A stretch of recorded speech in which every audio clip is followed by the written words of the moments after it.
Hey everybody, Vaughn here with the Vonster blog, and welcome to another day of a year of yoga. It is day 347. I cannot actually freaking believe we have made it this far in. So some news while we get stretching and going. I'm going to start by just reaching my arms up overhead, reaching and exhaling down. Millie is in the hospital. That's our new puppy. She has parvo. It is in the very early stages. The vet said the outlook is good. We did make the decision to keep her hospitalized for until she has made a full recovery, because in a couple of days we are leaving. Uh, to take Maddie back, and even though that is a turn and burn, we're still we're not staying gone long. It's just we're not going to be able to be there for a puppy who needs us. So we were like, they were like, we do have this option, for hospitalizing her that'll keep her on an IV drip, and her antibiotics to prevent secondary infection. Because parvo is a virus, so the antibiotics didn't really do anything for that, but it can help Millie's immune system keep her going, while she fights this thing. And she is such a good girl and such a sweet little puppy, and I'm cheering for her so hard to make it through this. And I feel really fortunate that Randy and I squirrel away a little bit of money every month for vet bills, so that this isn't hitting us as hard as what it would if we didn't have that. It's still a bit of a punch to the gut, but what is money for if not for taking care of our fur babies? This is exactly the kind of shit money's for. So hopefully everything will be okay. So that's where that's at this evening. And I am finding myself again, as many times throughout this past 347 days, needing to revisit that inner path through myself to a place of peace. So I have my fingers interlaced behind my back, and I'm just going to slow roll my neck.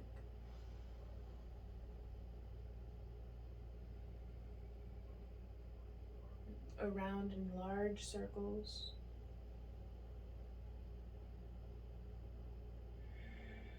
No rushing, no counting, no nothing, just experiencing.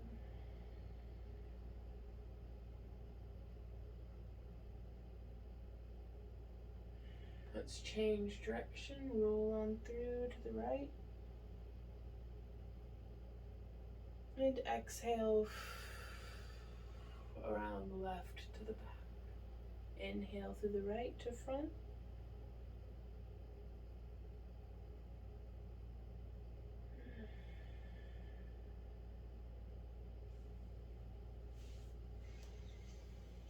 I'm also carrying a large burden of grief in my heart for our Sam dog, who we don't know how much longer he's going to be with us.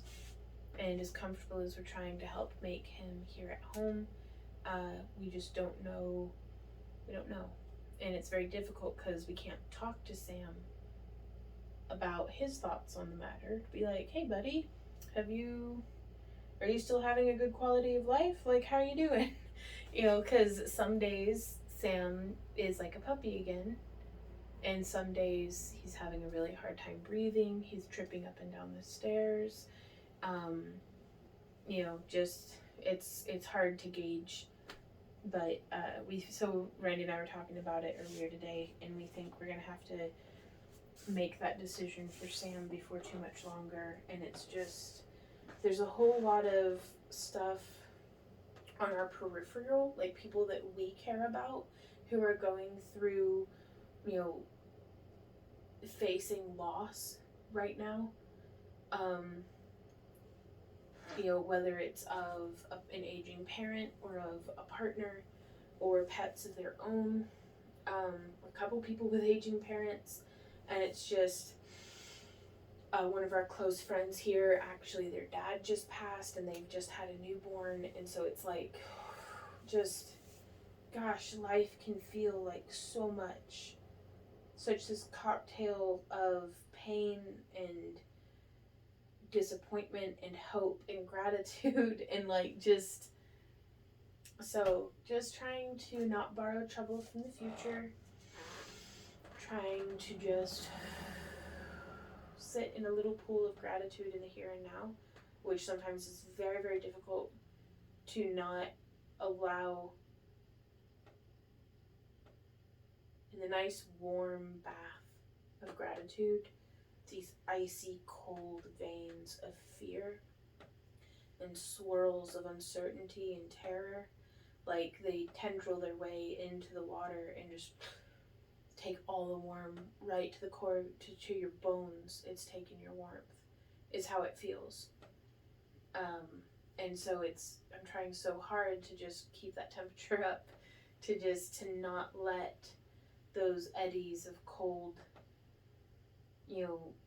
borrowing trouble from the future. It's like we will deal with it when we're there, because I am not going to waste a single precious moment that we have left with anybody fretting about what might happen. What is happening right here, right now, that's what I'm trying to focus on.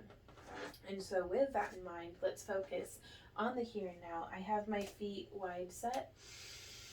Inhaling, arms up overhead, reaching for the sky, pulling those abs in, really making a nice strong, as though you're about to Superman lift up and out of the ground. And exhale, bow forward. I'm going to raise my toes off the mat, raising the outer edge of my foot just as high as my big toes, and then lifting my heels off the ground.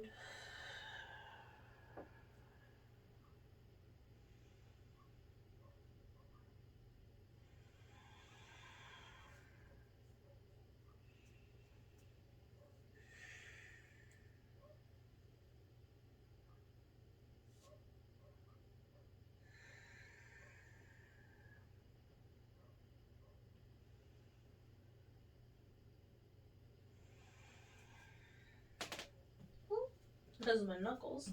I'm just going to walk my hands nice and slow out to a downward facing dog. Inhale, exhale, and as you release that breath, release the tension out of your face, your eyes, your forehead, your mouth.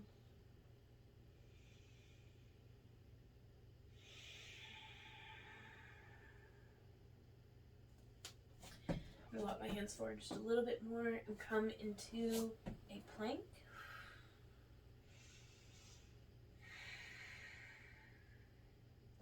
I'm going to roll onto my left foot, left side plank.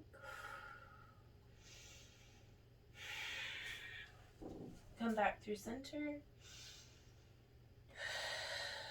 And roll to the right.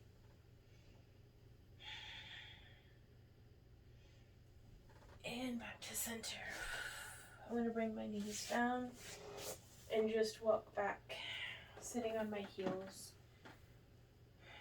Grief makes me feel weak. It takes the strength out of my muscles. I'm just tired. Like drained, I think, is the best way to put it.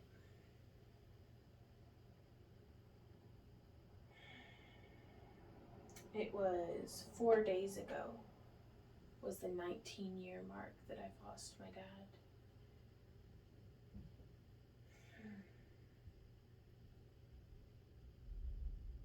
And today, with all the other grief on my heart, I miss him, but it's in a way where I'm glad that I had him in my life for even the short time that I did.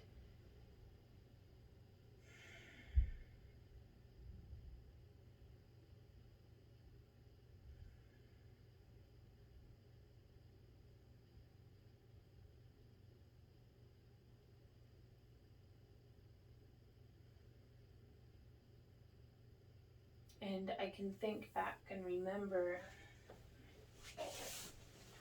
how lost and confused and in pain I was after losing him, because I wasn't able to grieve. I did not have an opportunity to let my guard down and properly grieve losing him and losing my childhood until, and gosh, for 3 years, until I moved in with Randy after my dad passed away, which I was 17 when I moved in with Randy. And that whole experience, the whole reason I've brought this up is that first time walking through this dark forest of pain. This sounds so emo, but just hear me out. I had never walked that path before. I did not know how long I was going to have to endure the unprocessed grief, the anger, the resentment, just the pain, the sadness, like all of that. I didn't know how to carry it. I didn't know how far I was going to have to go. I didn't know where to put my foot next. Like, it wasn't even a matter of looking up for a way to get out of the forest. It was just where to put my foot next and how to keep myself held together. And having walked that first path, now, after having lost other friends and loved ones, after having lost other fur babies, all of the things that have made me become familiar with visits from the Reaper, I've learned how to carry that a little bit better, and I know, however big the forest, however long the trek, I know that you just have to keep putting one foot in front of the other, and you will get out of it. It'll be 19 years later and your heart's still gonna hurt, but you'll get through it.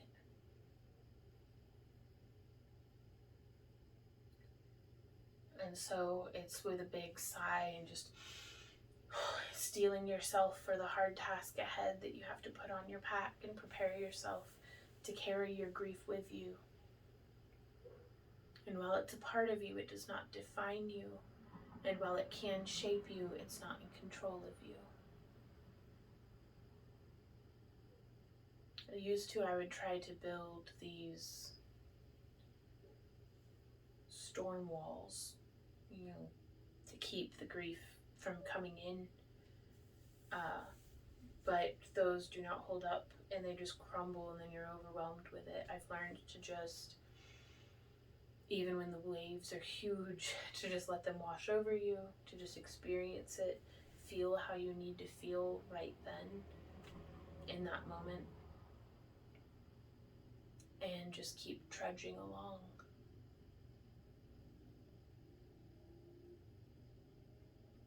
And I mean, I'm saying this, but Sam is still here. Millie was a little dehydrated she was fine yesterday. Like, she was pooping solid and had stopped barfing and like was tail wagging. She was playing again, a little bit more reserved than what she had been in the couple days before that. But it seemed like, okay, she's on the mend. And today she looked skin and bones. Could not keep anything down, was not interested in food at all. And so I'm really, really glad we were able to get into the vet same day. They took her, got her hooked up to the fluids and the steroids and the, so there was no blood in her, in anything that was coming out of her. So that's a really good sign. But yeah, she's still doing okay. Sam's still here. I keep trying to cross these bridges, or keep trying to cross them mentally so that it's like, okay, it's done. I can be grieving now. And it's like, no, don't waste these last precious moments. You don't have to rush into the terrible precipice before you. You can stand and enjoy the view a little bit. And here at the twilight of my time with Sam, I very much want to savor the view.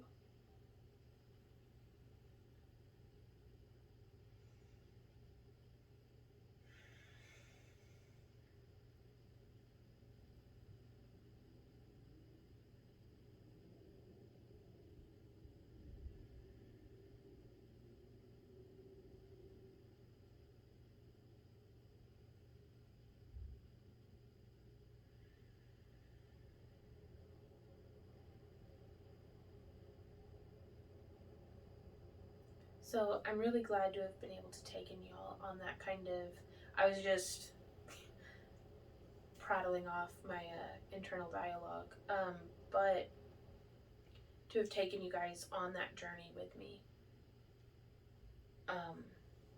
because that's the mindset that I want to encapsulate, that we are at the edge. We don't have to jump off of it just yet. We don't have to rush into it.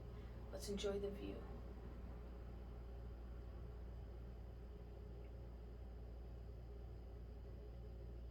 The sun will set when it sets.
So we're going to shift around into a tabletop position.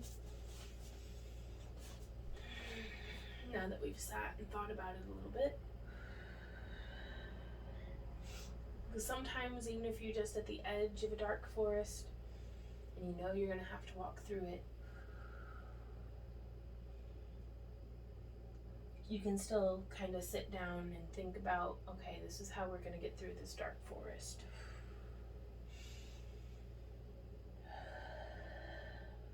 And then just one step in front of the other.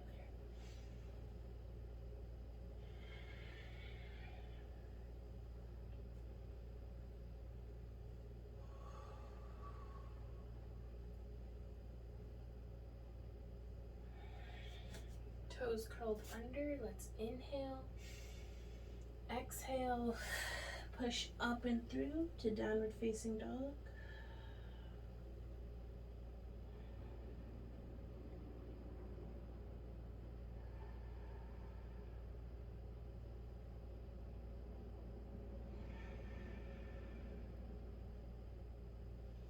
And we're going to come back into plank.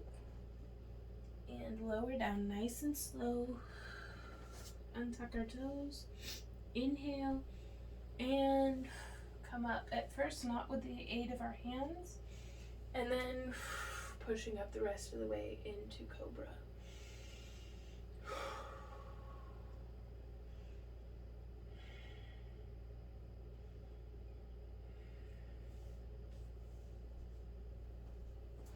And let's push up and through.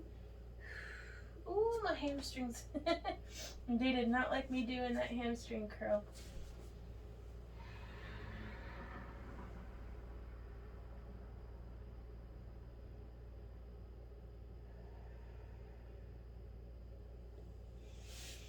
Alrighty, y'all. I think that is it for today. I will keep y'all posted about, we should be getting a phone call from the vet tomorrow, updating us on Millie's status, and we will keep y'all posted. But whatever dark forests y'all find yourself trudging through, or at the edge of, or emerging from,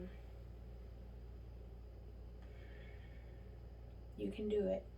Just keep going, just one foot in front of the other. You've got this. So, from one bittersweet broken heart to another, I love y'all. Have a wonderful rest of your day. And I will see y'all tomorrow for another day of a year of yoga. So until then, you guys, keep on keeping on. Mwah. Bye.